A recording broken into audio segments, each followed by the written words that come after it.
départements, avec la loi NOTRe, ont cédé leur responsabilité économique à la région, ce qui fait qu'il manque 900 millions d'euros pour les PME et les entreprises.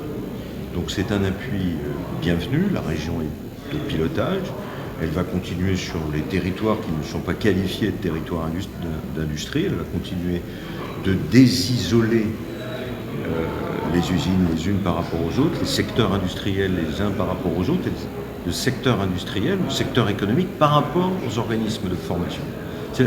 La force de la région, c'est de pouvoir faire se parler des mondes qui pendant très longtemps ne se sont pas parlé. Ensuite, après, il faut moderniser, il faut faire de la recherche et développement, il faut robotiser.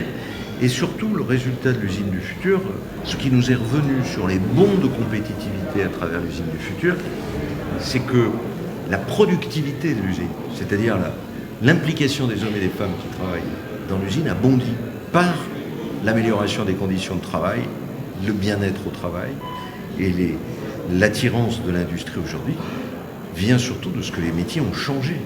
Et il faut qu'on massifie ce programme Usine du futur.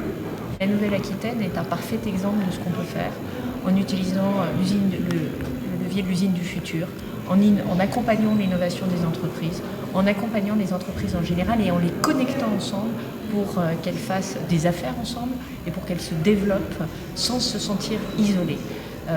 Et puis le dernier volet, c'est évidemment celui des compétences. Aujourd'hui, le premier point de blocage de l'industrie, du développement industriel, c'est la difficulté à recruter. Et tout l'enjeu, c'est comment mieux former, mieux recruter et mieux faire connaître les métiers de l'industrie, qui sont des métiers attractifs et qui ne sont pas ce que nous représentons entre Germinal et Charlie Chaplin dans les temps modernes.